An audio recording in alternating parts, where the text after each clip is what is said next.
নমস্কার বন্ধুরা, মানবীর রান্নাঘরে আপনাদের সবাইকে স্বাগত জানাই। আমার আজকের রেসিপি কচুরলতির পাতুরি। তো সম্পূর্ণ নিরামিষ এই রেসিপিটি গরম ভাতে খুবই ভালো লাগে খেতে। এটা ভাতের সঙ্গেই ভালো লাগে, অন্য রুটি বা পরোটার সাথে নয়। তো আসুন দেখে নিই যে এটা কিভাবে করতে পারি আমরা। এটা অনেকেই অনেক রকমভাবে বানান, তো এখানে আমি আজকে কলা পাতায় করব পাতুরিটা। প্রথমে এখানে 500 গ্রাম মতো কচুরলতি নিয়ে নিয়েছি। এটাকে ভালো করে আঁশটা ছাড়িয়ে টুকরো করে কেটে রাখতে হবে। তারপরে একটু ভালো মতো ধুয়ে নিতে হবে। আর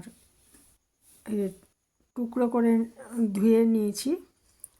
আর নিয়েছি সর্ষের তেল, আর এখানে হচ্ছে সর্ষে বাটা আছে, পেস্ট করে রাখা আছে। 3 চামচ সর্ষে বাটা আছে। আর হচ্ছে নারকেল কোড়ানো নারকেল রয়েছে, কাঁচা লঙ্কা বাটা রয়েছে, 5টা কাঁচা লঙ্কা চিড়ে নিয়েছি, হলুদ রয়েছে আর নুন রয়েছে পরিমাণ মতো।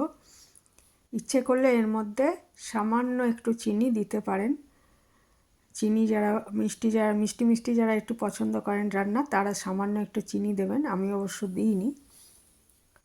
তারপরে এই সমস্ত উপকরণগুলো আমি একসাথে, মানে ওই নারকেল কোড়া, সর্ষের তেল নিয়েছি আমি প্রায় 4 চামচ। একটু বেশি সর্ষের তেল দিলেই এটা ভালো লাগে। আর সর্ষের তেলে রান্নাটা করবেন, অন্য তেলে ভালো লাগে না। কাঁচা লঙ্কা বাটা, কাঁচা লঙ্কা চিড়ে, নারকেল কোড়ানো, নুন, হলুদ দিয়ে মেখে নিয়েছি।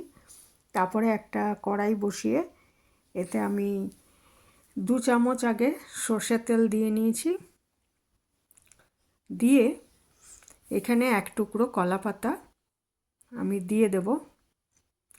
সেই কলা পাতাটার মধ্যে ওই যে কচুরলতিটা মাখিয়ে রেখেছিলাম, মাখিয়ে 5 মিনিট মতো রেখে দেবেন যাতে ওটা নুনটা ভালো মতো ঢোকে। তারপরে এটা আমি ওর মধ্যে কলা পাতাটার মধ্যে দিয়ে দিয়েছি। এটা মিনিট খানেক, 1-1.5 মিনিট দেখতে হবে যে ওই পাতাটা যখন একটু পোড়ার মতো চিরচিরে আওয়াজ আসবে, তখন আঁচটা কমিয়ে দিয়ে এটাকে ঢেকে 12-13 মিনিট রান্না করে নেবেন।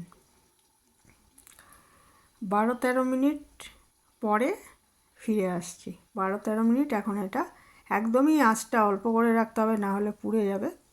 দিয়ে দেখুন 12 মিনিট পরে আমি ফিরে এসেছি। এটা এরকম হয়েছে। এবারে এটাকে করতে হবে কি, একটা ওপরে ঢাকা দিয়ে এই দুটো কলা পাতার টুকরো দিয়ে ঢেকে নেব। নিয়ে একটা স্টিলের থালা বা যে কোনো থালা দিয়ে এটাকে ঢেকে, এটা সাবধানে কড়াইটা উল্টে নিতে হবে। এই কাজটা খুব সাবধানে করতে হবে, না হলে কিন্তু হাতে গরম লাগবে।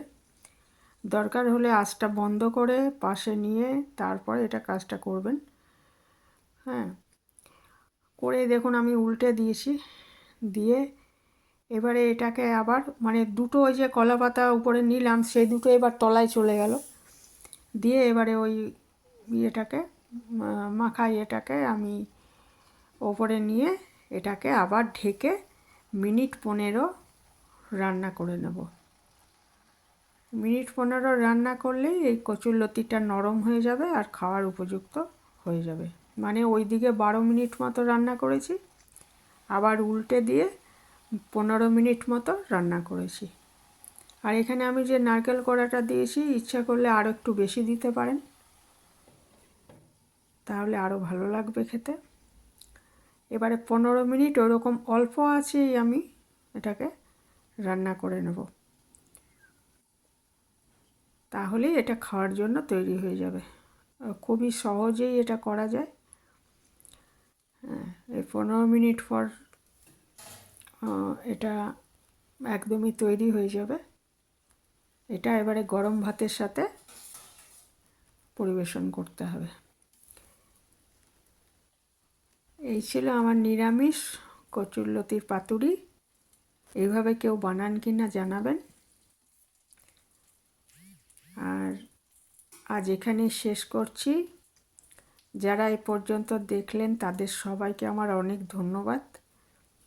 এভাবেই আমার পাশে থাকবেন, যারা ফুল ওয়াচ করেন, আর অবশ্যই একটা লাইক দিয়ে ফুল ওয়াচ করবেন।